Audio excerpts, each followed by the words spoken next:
अस्सलाम dear students, आज हम पढ़ रहे हैं लेक्चर नंबर 19 और टॉपिक है हमारा स्पोर्ट एंड मूवमेंट्स।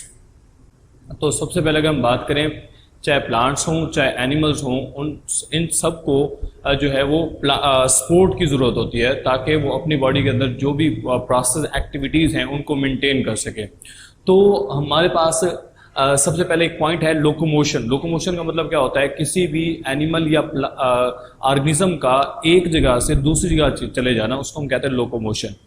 प्लांट्स के अंदर जो लोकोमोशन का मैकेनिज्म है वो प्रेजेंट नहीं होता है मोस्टली, जबकि एनिमल जो होते हैं ये लोकोमोशन कर सकते हैं। ठीक हो गया। उसके बाद हमारे पास है कि एनिमल्स हों चाहे प्लांट्स हों, उनको ग्रेविटी के अगेंस्ट जो है वो क्या चाहिए होती है? सपोर्ट चाहिए होती है। तो प्लांट्स और एनिमल्स के अंदर जो सपोर्ट का मैकेनिज्म है वो आज हमने डील करना है, जिसके अंदर हम पढ़ेंगे हमारे पास डिफरेंट टाइप के। अगर हम बात करें प्लांट्स की, तो प्लांट्स के अंदर जो बेबी प्लांट्स होते हैं उनकी बॉडी के अंदर स्पेशलाइज सेल्स होते हैं जिनको हम कहते हैं कोलनकाइमा सेल्स, जो उनको सपोर्ट प्रोवाइड करते हैं। इसी तरह से जो अडल्ट प्लांट्स होते हैं, उन अडल्ट प्लांट्स के अंदर जो स्पोर्ट प्रोड्यूस होती है वो होती है स्पेशलाइज सेल से, जिनको हम कहते हैं स्क्लेरेनकाइमा सेल। अब इनमें से जो कोलनकाइमा सेल्स हैं ये लिविंग कंटेंट होते हैं, लिविंग सेल्स कहलाते हैं, जबकि स्क्लेरेनकाइमा जो सेल्स होते हैं ये डेड सेल्स कहलाते हैं। इनके अंदर प्रोटोप्लाज्म प्रेजेंट नहीं होता है। नेक्स्ट है हमारे पास सपोर्ट इन प्लांट्स की बात करें तो प्लांट्स के अंदर जो मेजर ऑर्गन्स हैं वो हमारे पास हैं रूट, स्टेम एंड लीफ। अब इन तीन ऑर्गन्स में से जो मेजर सपोर्ट के अंदर ऑर्गन इन्वॉल्व है वो हमारे पास है स्टेम। क्यों? क्योंकि स्टेम जो है ये मेन सपोर्ट ऑर्गन है, क्योंकि इसके अंदर प्रेजेंट होते हैं डिफरेंट जो टाइप के सेल्स, जिनको हम स्क्लेरेनकाइमा कहते हैं या कोलनकाइमा सेल्स कहते हैं। ये प्लांट्स के अंदर सपोर्ट प्रोवाइड करते हैं। मैंने यहाँ पर प्लांट्स स्टेम की डायग्राम को रिप्रेजेंट किया है। सबसे बाहर वाली जो लेयर होती है स्टेम के अंदर, उसको हम कहते हैं एपिडर्मिस। एपिडर्मिस के अंदर जो 2 से 3 लेयर्स होती हैं सेल्स की, उनको हम नाम देते हैं कॉर्टेक्स। और कॉर्टेक्स के अंदर 2 स्पेशल टाइप के सेल्स प्रेजेंट होते हैं। एक होते हैं पैरेन्काइमा सेल्स और दूसरे होते हैं कोलनकाइमा सेल्स। पैरेन्काइमा सेल्स मैं आगे भी एक्सप्लेन करूंगा, लेकिन यहाँ पे बता देते हैं जो प्लांट्स की बॉडी के ग्राउंड टिश्यूज होते हैं जो सबसे ज्यादा प्रेजेंट होते हैं वो होते हैं पैरेन्काइमा सेल। उसके बाद दूसरा होता है हमारे पास collenchyma cell. Collenchyma cell basically जो है वो ऐसे सेल्स होते हैं जिनके अंदर एंगुलर थिकनिंग होती है और ये सपोर्ट प्रोवाइड करते हैं प्लांट्स को। इसके साथ ही यहां पर मैंने कोन शेप स्ट्रक्चर्स बनाए हैं। ये बेसिकली हैं vascular bundle, xylem and phloem. इसके अंदर हम बात करें, आउटर फ्लोएम है और इनर साइड जाइलम है। और जाइलम जो है वो स्क्लेरेनकाइमा सेल से बनी होती है। और स्क्लेरेनकाइमा सेल्स के हमारे पास 3 टाइप्स होती हैं, ट्रैकेड होते हैं, वेसल्स होते हैं, और हमारे पास ट्रैकेड, वेसल्स और स्क्लेराइड्स होते हैं। अब ये स्क्लेरेनकाइमा हो चाहे कोलनकाइमा हो, ये प्लांट की स्टेम के अंदर स्ट्रेंथिंग मटेरियल इनके अंदर होता है, लिग्निन, जिसकी थिकनिंग होती है। इसके अंदर एंगुलर थिकनिंग होती है और स्क्लेरेनकाइमा के अंदर जो है होल्स थिकनिंग होती है, जिसकी वजह से ये इसके अंदर सपोर्ट प्रोवाइड होता है। अब कोलनकाइमा हो चाहे स्क्लेरेनकाइमा हो, ये दोनों क्या करते हैं? सपोर्ट प्रोवाइड करते हैं प्लांट सेल्स को। अब वास्कुलर बंडल्स यानी जाइलम एंड फ्लोएम जो होते हैं वो वर्क करते हैं सेम एज स्टील रॉड इन रेनफोर्स कंक्रीट। यानी कि जैसे स्टील रॉड होता है उसका काम होता है कंक्रीट के अंदर, ठीक उसी तरह से यानी जब भी हम बिल्डिंग वगैरह बनाते हैं तो उसके अंदर सरिये यानी डाले जाते हैं ताकि उसको सपोर्ट मिले। तो ठीक इसी तरह से प्लांट्स को भी जो सपोर्ट चाहिए होती है वो बेसिकली इन कोन शेप सेल या वास्कुलर बंडल यानी xylem and phloem. Xylem basically जो है वो स्पोर्ट के अंदर है और कोलनकाइमा जो कॉर्टेक्स के अंदर होते हैं वो भी स्पोर्ट के अंदर इन्वॉल्व है। अब ये दोनों चीजें क्या बनाती हैं? Stem provide effective resistance to wind and weight bearing ability. यानी अगर हवा चले तो हवा के जरिए प्लांट्स जो है वो ब्रेक डाउन ना हो जाए, इसके लिए उसे क्या चाहिए होती है? अगेंस्ट विंड रेजिस्टेंस चाहिए होती है। और ये जो रेजिस्टेंस है वो किसके जरिए आती है? वो बेसिकली इन सपोर्ट सेल्स यानी कि कोलनकाइमा और स्क्लेरेनकाइमा की मदद से आती है। नेक्स्ट हमारे पास टॉपिक है, शॉर्ट क्वेश्चन है, टर्गर प्रेशर। टर्गर प्रेशर किसे कहते हैं? इसको अगर हम जर्नल देखें तो हमारे पास ये है एक प्लांट सेल। प्लांट सेल के अंदर ये आपको जो दरमियान में नजर आ रहा है ये हमारे पास है वैक्यूल। वैक्यूल की जो मेम्ब्रेन होती है इसको हम नाम देते हैं टोनोप्लास्ट। और इस मेम्ब्रेन इन टोनोप्लास्ट के अंदर डिफरेंट टाइप के एक्टिव ट्रांसपोर्ट सिस्टम लगे होते हैं, इन स्पेशलाइज्ड प्रोटीन्स होती हैं जो कि क्या करते हैं, एक्टिव ट्रांसपोर्ट किस चीज की, आयंस की। कहां से, एक्सटर्नल यानी साइटोप्लाज्म से इनर साइड आयंस को लेकर यानी साल्ट वगैरह को, आयंस वगैरह को स्टोर कर लेते हैं। अब इससे क्या होगा, जो वैक्यूल का इनर मटेरियल है वो मोर कंसंट्रेटेड हो जाएगा देन एक्सटर्नल एनवायरनमेंट साइटोप्लाज्म से।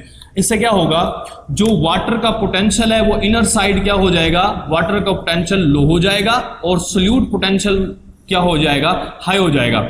और बाहर जो है वो वाटर पोटेंशियल हाई हो जाएगा जबकि सोल्यूट पोटेंशियल लो हो जाएगा।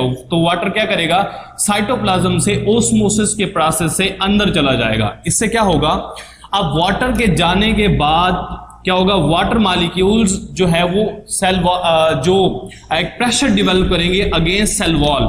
तो इस प्रेशर की वजह से क्या हो जाता है, इस प्रेशर को जो इंटरनल हाइड्रोस्टैटिक प्रेशर डेवलप हुआ है प्लांट्स के अंदर, इसको हम नाम देते हैं टर्गर प्रेशर का। क्लियर हो गया। अगर डिफाइन करेंगे तो क्या कहेंगे, internal hydrostatic pressure which is exerted when water enter into the cell vacuoles by osmosis to cell walls of the cell, that is called turgor pressure. Clear हो गया। यानी सिंपल वर्ड्स के अंदर हम कहें तो वो प्रेशर जो कि वाटर प्रेजेंट है वैक्यूल के अंदर, वो फोर्स जो लगाता है सेल वॉल्स के ऊपर और उससे जो प्रेशर डेवलप होता है उसको हम नाम देते हैं टर्गर प्रेशर का।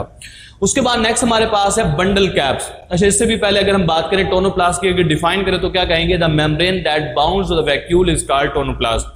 बंडल कैप्स की अगर बात करें, what are the bundle caps, याद रखें जो हमने अभी पढ़ा था वास्कुलर बंडल्स यानी जाइलम और फ्लोएम यानी वास्कुलर बंडल्स के अंदर एक एडिशनल स्ट्रेंथिंग मटेरियल जो है वो उसके ऊपर आ जाता है, जिसको हम कह सकते हैं कि वो लिग्निन है, या इसके अलावा दूसरे जो मटेरियल होते हैं डेपोजिट हो जाते हैं सेल मेम्ब्रेन, चाहे वो प्राइमरी सेल वॉल हो इन केस ऑफ कोलन काइमा, चाहे वो सेकेंडरी सेल वॉल हो इन केस ऑफ स्क्लेरन काइमा। उसके डेपोजिट होने की वजह से प्लांट्स के अंदर क्या हो जाता है, उसके अंदर एडिशनल जो स्ट्रेंथिंग आती है फाइबर्स के अंदर, उसको हम नाम देते हैं बंडल कैप्स का। डेफिनेशन लिखेंगे तो क्या कहेंगे, in the stem of the some plants for example sunflower vascular bundles are strengthening by the additional sclerenchyma fibres. अगर एडिशनल स्क्लेरेन्काइमा फाइबर्स ऐड हो जाएं तो उसको क्या बनाते हैं, वो बंडल कैप्स बनाते हैं। नेक्स्ट फिर हमारे पास हैं डिफरेंट टाइप के सेल, पहले है पेरेन्काइमा, फिर है हमारे पास कोलनकाइमा और नेक्स्ट है हमारे पास स्क्लेरेन्काइमा। सबसे पहले अगर हम देखें पेरेन्काइमा कौन से होते हैं, प्लांट्स के अंदर जो मोस्ट अबंडेंट सेल्स होते हैं उनको हम कहते हैं पेरेन्काइमा। ग्राउंड टिश्यूज को कहते हैं पेरेन्काइमा, जो कि प्लांट्स के हर पार्ट के अंदर प्रेजेंट होते हैं। क्लियर हो गया। अब पेरेन्काइमा वो सेल्स हैं जिनमें सेकेंडरी सेल वॉल नहीं होती है, इनके अंदर लिविंग प्रोटोप्लाज्म प्रेजेंट होता है, इस वजह से ये लिविंग सेल्स कहलाते हैं। डेफिनेशन कहें तो क्या कहेंगे, parenchyma are the living tissues या living content of the cell which is most abundant tissue in plant, least specialized cells present in all plant parts, lack secondary cell wall। ये most important point है। next है, और ये present क्या है, stem, cortex, पिथ etcetera, हर चीज के अंदर ये हर पार्ट्स के अंदर तकरीबन ये प्रेजेंट होता है। नेक्स्ट है हमारे पास tissue that support to the plant. वो टिश्यू जो प्लांट्स को सपोर्ट प्रोवाइड करते हैं वो कौन कौन से हैं। सबसे पहले हम डील करते हैं कोलनकाइमा, दूसरे है हमारे पास स्क्लेरेन्काइमा। जो कोलनकाइमा सेल्स हैं और स्क्लेरेन्काइमा सेल्स हैं, इन दोनों में मेजर दो डिफरेंस हैं। नंबर वन, जो कोलनकाइमा सेल्स हैं इनमें सेकेंडरी सेल वॉल नहीं होती है, जबकि स्क्लेरेन्काइमा जो सेल्स होते हैं उनके अंदर सेकेंडरी सेल वॉल प्रेजेंट है।